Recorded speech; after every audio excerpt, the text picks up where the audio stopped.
Thank you for attending this pre-departure session for the Go Abroad Fund. First of all, I'd like to just say congratulations for being selected for the Go Abroad Fund. With over 1,100 applications and just over 300 awards to give out, the competition was very fierce.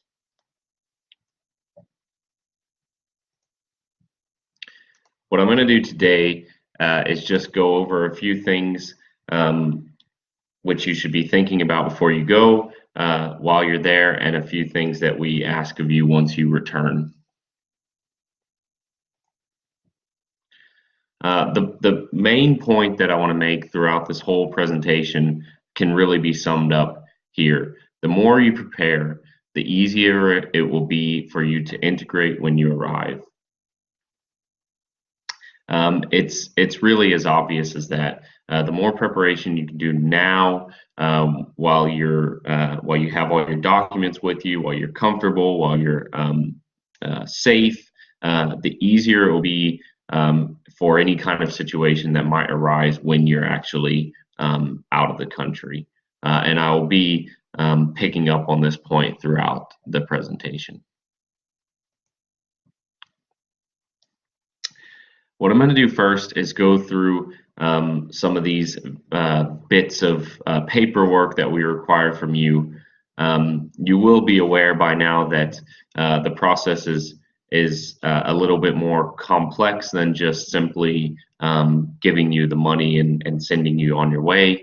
The reason for this is as recipients of the Go Abroad Fund, effectively what you're doing is traveling as part of the university. So you're technically out doing university business, and for that reason, you have to comply with the various requirements that we have for staff members as well who go and conduct university business. So I'll just go through these one by one quickly. The risk assessment form I will talk about on the next slide in a little bit more detail. The insurance policy is something that I will talk about as well a little bit later on in the presentation. Basically, the idea is as you're going out on university business, we offer you the opportunity to use the university's travel insurance free of charge. And again, I'll talk about this a little bit later on in the presentation. The indemnity form is a pretty straightforward piece of paperwork. Basically, it just kind of sets out the criteria and requirements that we ask of you, and you just need to tick the boxes and sign and upload it. Obviously, the most important thing in a lot of ways is confirming your bank details. So you'll have the opportunity to do this on mobility. Just make sure when you're doing this that you are putting in the exact correct details and including the account number. So this should be 8-digit account number. A lot of times we get people putting in their debit or credit card number or things like that, or there's an additional number or two added here and there. Just make sure that this is that these details are exactly correct, because obviously if not, we won't be able to actually transfer the money to you, and it'll just slow up the process. You'll also get a chance to confirm your dates a little bit down the line in the mobility workflow. We know that these things change constantly, so this is why we're not expecting you to stick to the dates that you originally put in your application. So once you've kind of settled these things and booked your transportation and stuff like that, perhaps you'll get an opportunity to put in the new and final dates. So if these have changed since you applied, that's fine. Just put in the new dates when you can. If your dates have changed since you've actually confirmed the new dates, then just get in touch with me and I can update these in the system. And last but not least is the final checklist. So this is really just a simple online checklist on mobility. You just need to tick each box and click submit, and only at that point will you have submitted all the paperwork that you need. And what we'll do then at that point is go through this paperwork. We have to approve the risk assessment and process the payments, and then you'll actually be able to receive the money. So this is just a page from the risk assessment form, but it's in a lot of ways the most important page.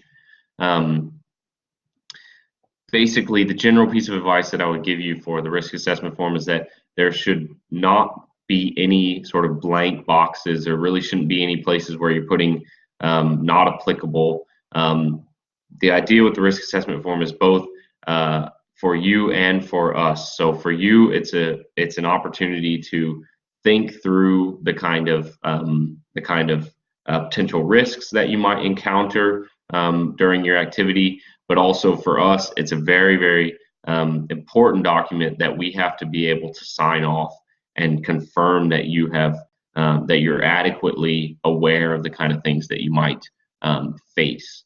So if we get a risk assessment form that is incomplete or their box is blank, then we just won't be able to sign off on it. And again, this will just slow the process, because then I'll have to get in touch with you and get you to fill out some more information. So when you're doing this, just make sure that you take your time and you do it to the best that you can. In your original acceptance email, you will have received 2 attachments. So both of those are really important. The one is instruction sheet, which goes through these various steps and also answers a lot of questions that I get. And the second is a guidance sheet for filling out the risk assessment form. So I would strongly recommend that you use both of those when you're filling out this paperwork.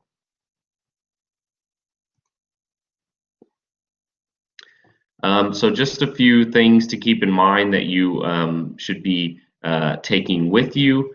So obviously every one of you will need a passport, and a lot of you will need visas as well, depending on where you're going and what you're doing. Just keep in mind that with visas there are always different requirements according to your nationality or where you're going. Just make sure you've looked at all that and you've given yourself enough time to get all that in order. Some of this stuff is pretty self-explanatory. We would recommend that you take some extra photographs with you. So this can be really helpful if you need to get new kind of ID form, or sometimes you need them for bus passes and stuff like that. But also really, really helpful if you do lose your passport, because this can just make it a little bit quicker trying to get that replaced. And our top tip down at the bottom, make some scans of all these important documents. Make multiple sets of scans, so you can take some with you as well as the documents, and also you can leave some of the scans back home with friends or family. And all of this, again, will just make it easier in case something happens, for example, with one of your documents or your passport or something like that.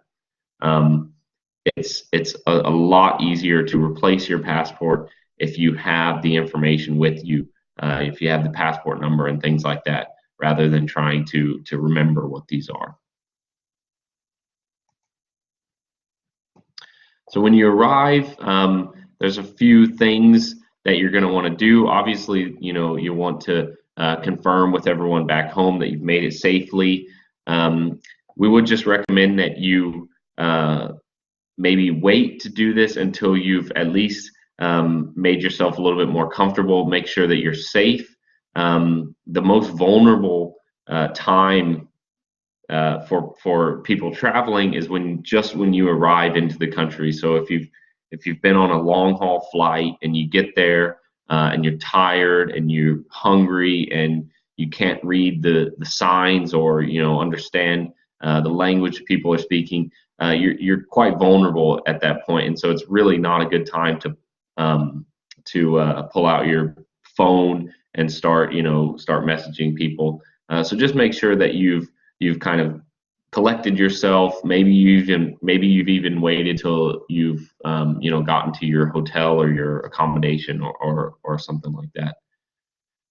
For those of you who are going to do something through some kind of organization like summer school or volunteering or internship or something like that, it's likely that you'll have some additional kind of information sessions, stuff like that. Make sure that you attend any and all of these. They will be able to give you a lot more information than we can give you, specifically about kind of what you're doing and the kind of things that you need to keep in mind for that. It is very important that you keep an eye at least on your university email account.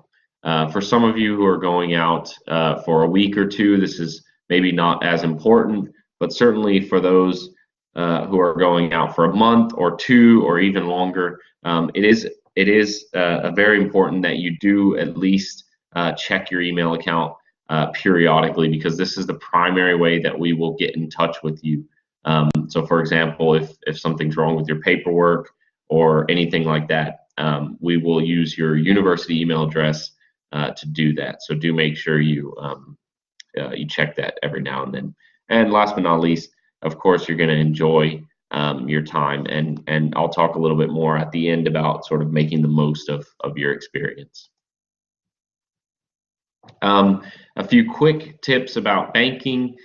This is one of the easiest things to do in terms of preparing for your trip, but it's also one of the things that tends to be forgotten. I genuinely forget to do this until the day of, and a lot of times I can't do that because you have to have 24 hours in advance for some banks to notify them. But it's very important that you let your bank know where you'll be and for how long. A lot of times this is really simple to do online. You just fill out a form, but that really limits the chances of your bank cutting off your card, which can be quite devastating if you don't have other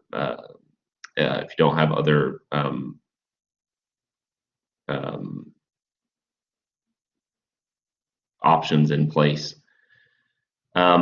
Also check with them for how you might go about replacing a card, and also it's a good idea to check with them as well about the best way to get in touch with them, because for some of you, if you're going really far away where the time difference is great, you might not even be awake during UK office hours, so it might be a good idea to just have an email address or whatever the preferred way they would like to get in touch.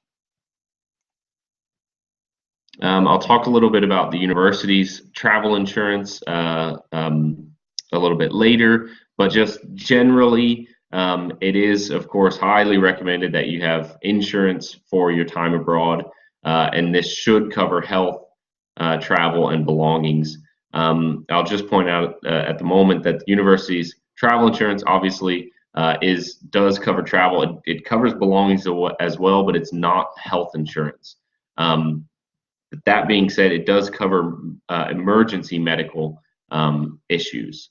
But again, I'll talk about that in a few slides.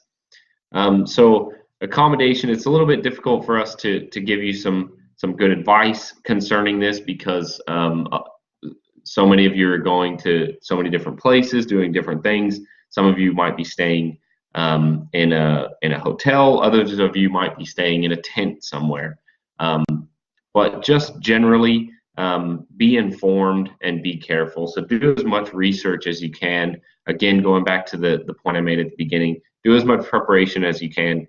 Get an idea not just of the kind of building you'll be staying in, but also where is it at, in relation to the other places that you need to get to. What kind of facilities will be around? What kind of shops? What kind of transportation might you need to get to your to get to your site? All of these things, if you can find out in advance, will help you when you get there and kind of transition into that activity. Just generally as well, avoid any kind of websites where there's little accountability. Just make sure that you know what you're getting. If you are transferring money in advance, make sure that you have some kind of accountability for what you're getting. Make sure you have a good idea of what you're actually getting for that money. And last but not least, if you're not comfortable, find a way to get out and move somewhere else.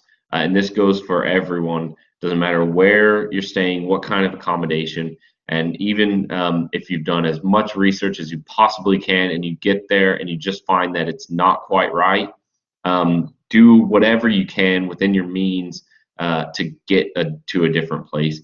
It's not worth it to try to stick it out just because you don't want to, you don't want to look silly, or you don't want to go through the extra work. It's really, really important for your health and for your safety and for your mental well-being that you're able to be in a place that you're relatively comfortable and feel safe. I won't talk a whole lot about culture shock because you can find out information about this online if you're interested in it. The key point to remember is that this does happen to everybody, even some of you who are experienced travelers and have been all over the world. If you go to a place that you've not been before, you will feel culture shock. Because of that, it's important as well to not beat yourself up about it. It is perfectly normal. Like I said, it happens to everyone. The best way to kind of combat this is to just take it a little bit easy, especially the first few days. Let yourself kind of transition into your time wherever you're at. And maybe you even treat yourself to something from home, or find some time to talk with friends or family. Just little things that can help you kind of connect back to home. Though it does happen to everybody, it also does pass quite quickly. And for a lot of you who are doing amazing activities, going to be really busy, really action-packed, you'll forget about it quite quickly because you'll have to kind of jump into your new activity. But just keep in mind, as students of the university, still you are entitled to all of the support services, including the staff at Edinburgh Global as well. So this is just one popular way of structuring the experience of culture shock. So the idea is the first stage is the honeymoon period. So this is maybe the first few days when you're in a new place and everything seems new, everything seems exciting, you're trying new foods, you're meeting new people. Everything seems great, but then generally you find yourself trying to actually interact with the people, trying to actually engage with the society, and then you might start to really notice the differences, which might make you homesick for your own kind of comfort zone, and also hostile to this new environment, which doesn't do things the way that you're used to doing them. But that passes quickly as well as you start to learn some of the new rules, and you get to a stage, the third stage, where you can actually look back a little bit and laugh on your time those first few days where you struggled to get integrated. And then last but not least, you will of course be home before you know it.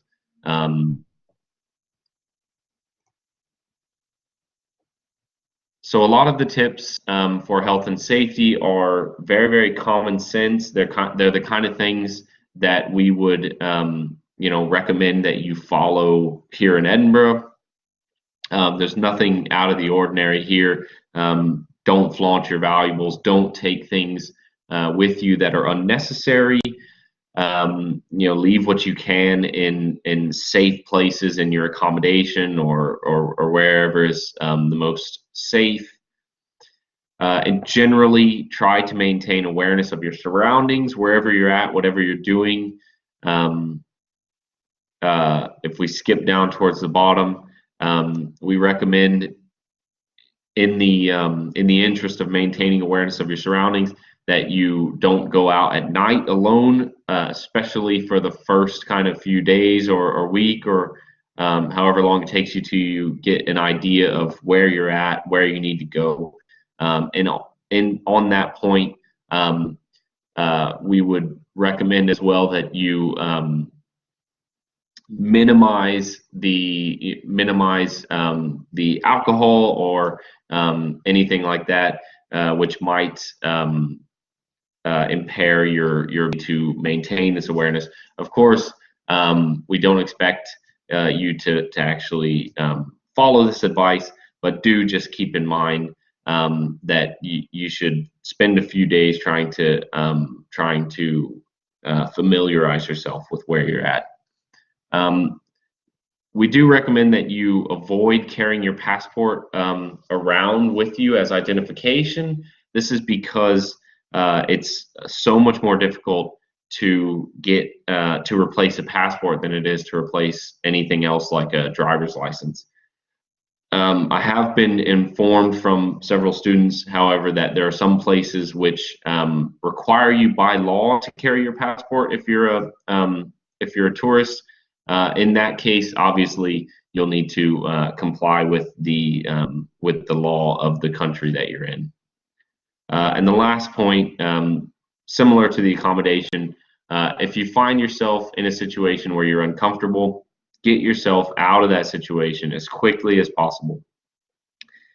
You are responsible for your own health and safety, and there's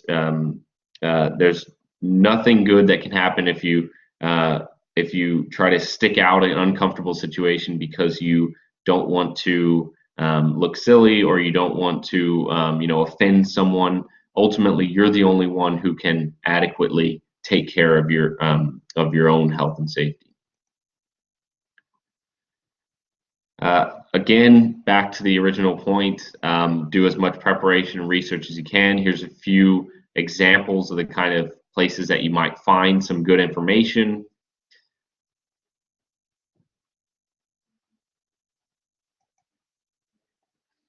Another good one, the FCO travel advice. So this is really what you should be using anyway for filling out your risk assessment form, but it gives you detailed advice based on certain topics for the kind of things that you should take into consideration.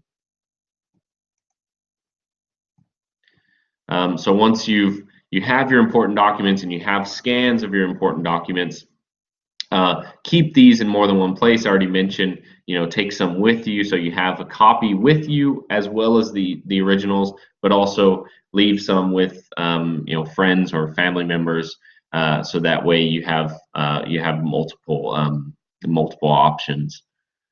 There's a few things there to make sure that you keep in mind and that you have these details down in somewhere that's easy, safe place to keep, like a notebook.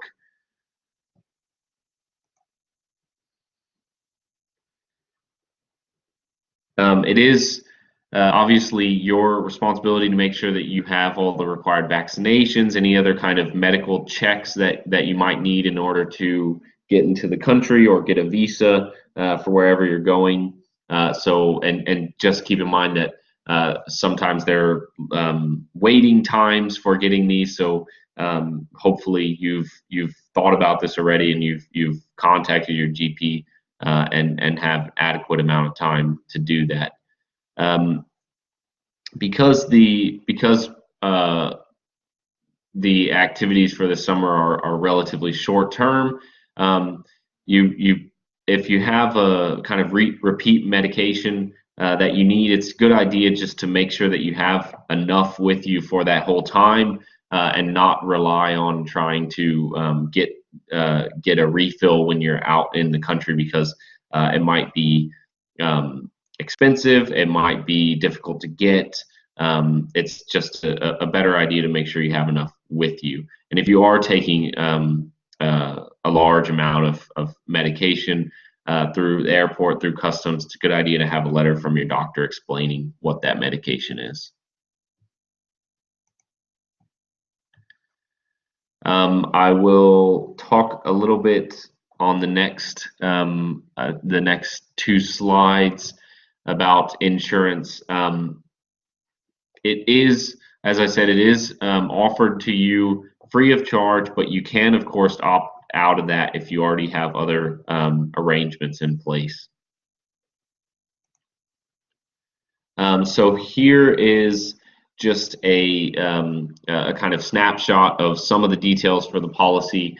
If you've done a little research, if you've been shopping around for insurance, you might be able to tell that this is a really good policy. As you can see, for the medical expenses, unlimited, and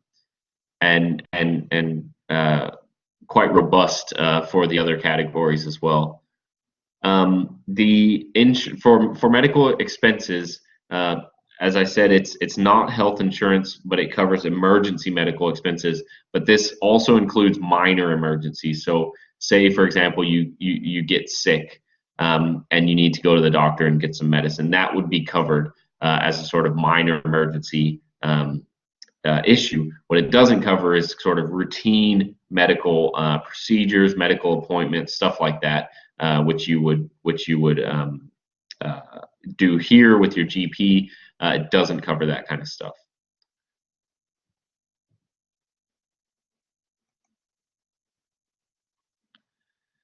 So a few points about the insurance. Like I said, it does cover minor medical conditions, but if that's the case, it's likely that you'll have to cover the costs yourself up front, and then what you would do is file a claim for it to be reimbursed from the insurers. If, however, you are you're being sort of rushed to A&E, or you need hospital treatment, if possible, you should contact the insurers first, because they will, in most cases, they'll be able to liaise with the hospital and actually cover the costs for you rather than you having to cover them up front. And this is really important, because in some countries this can be really quite expensive. So anything that's stolen you'll need a police report in order to file a claim. As it is travel insurance, it does cover flight cancellation, stuff like that, but obviously this has to be something that's outside of your control. So for example, if you show up and you don't have the right visa to get on the flight, that would not be covered under the insurance, because that would be your fault. But if it were something like the flight was canceled by the airline or something like that, that would be something that could be covered.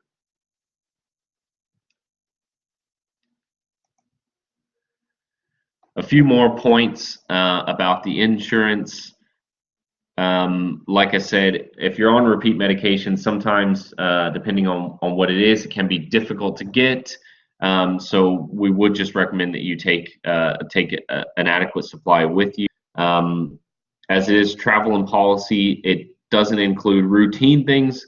Like I said, like a routine medical checkup with your GP, but also eye tests, dental, stuff like that are not covered under the policy. There are very few activities which are excluded outright, but snowboarding is one of these. So if you're planning on snowboarding this summer, you will have to arrange some additional cover for yourself. in all of this, the obligation on you is to take reasonable care to prevent loss, to prevent accident, anything like that. So we have a few examples here down at the bottom. So, for example, leaving your phone on the table in the bar when you go up to get another drink and it being stolen, that is something that would not, most likely would not be covered under the insurance because because it can be shown that reasonable care was not taken. And also the very unfortunate example of a student leaving her laptop on a hob in the kitchen that was on and obviously burned up her laptop. Again, this is something that would likely not be covered.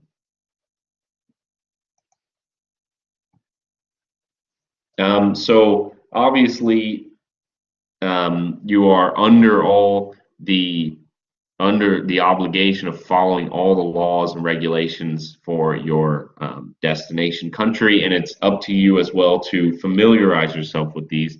So this goes again into the whole preparation thing. Just make sure you're aware of some of these things. If you are planning on driving or drinking or doing any of these other things, do make sure that you're aware of the laws. And keep in mind as well that for some things in the UK, which would be relatively minor, some countries have very harsh penalties.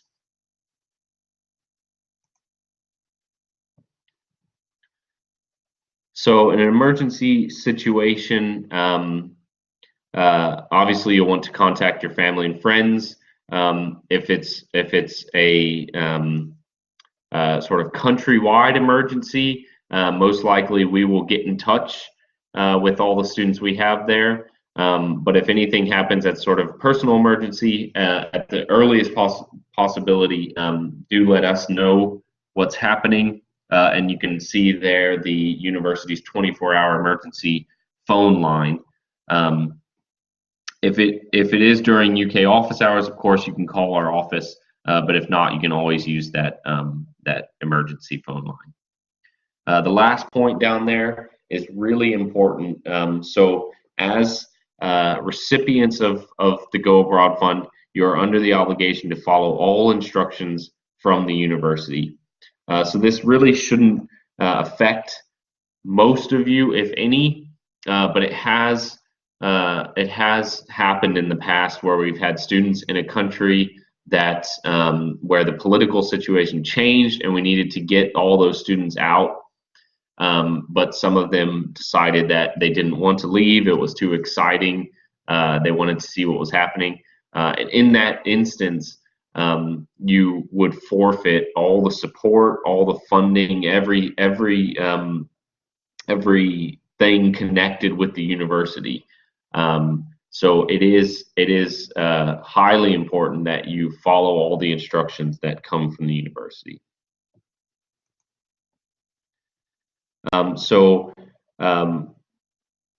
My sort of last few points are now about kind of what we expect from you once you return, and I'll talk a little bit about kind of making the most of your experience and reflecting on it. So especially for short-term experiences, what we found is the best way to make sure that you get the most out of it is that you be very conscious and reflective about what you want to get out of it. So this is just a few recommendations that we have sort of before you go, while you're there, and once you return.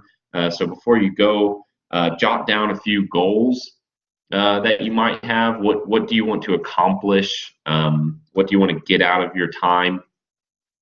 And then while you're there, record your experience. And this doesn't have to be a lot. This doesn't have to take a long time. You know, you're gonna want to spend your time, experiencing what you are. But do just make some notes. And this is something you want to do anyways, because odds are you'll want to talk about the kind of thing you're doing in a job interview or a personal statement. So it'd be really helpful if you have some kind of notes to guide your memory of your activity.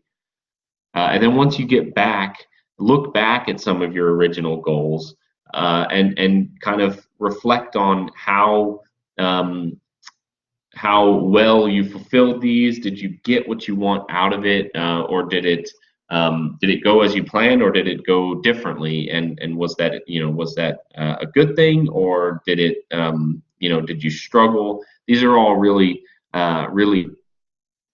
good things to help guide your own reflection.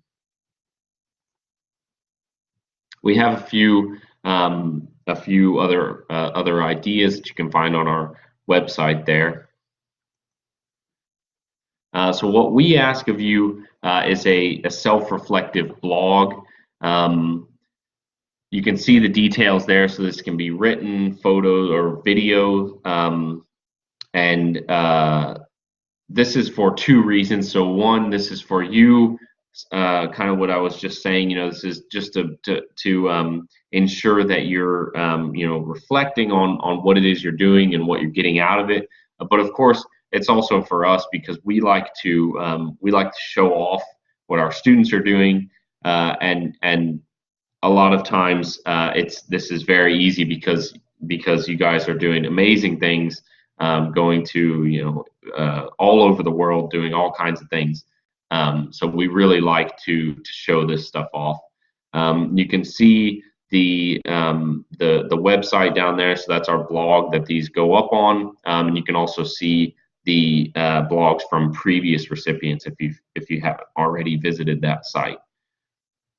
These will be due around mid-September, so this is to make sure that you've gotten back, and if you're going into the next semester, you've settled in a little bit, and this really shouldn't be too taxing. It's just to try to guide your reflection a little bit. It is important to remember, as you are conducting university business, you are representing the University of Edinburgh wherever you go, whatever you do. So do act as an ambassador for the university, and if you get the opportunity, promote Edinburgh. So once you're back, you'll be submitting your reflective piece, and we also have our welcome home event. And this is really fun opportunity to get all of you together, and we also invite staff members and faculty members to celebrate what you guys have done over the past summer. So this is usually in the Playfair Library, and we have presentations and table setups and drinks and canapes, and it's just a fun way to get to talk about what you've done and meet other people who've done amazing things as well. And there are awards as well for photo, best video, and best written expression. And in the past, we have had the principal himself there to hand out these awards. Much more information will be sent out later on in the summer about this, but do think of just keep it in mind for the kind of way that we celebrate what everyone has done. So these are just the winners from last year's awards. So what we have here is a section from the best written word category.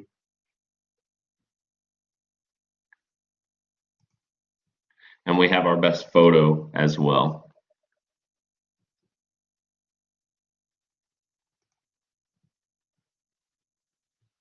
So that is all I have for you. You have our information there. If you don't already have it, you should have the email address memorized by heart now. But do let us know if you have any questions, and best of luck out there.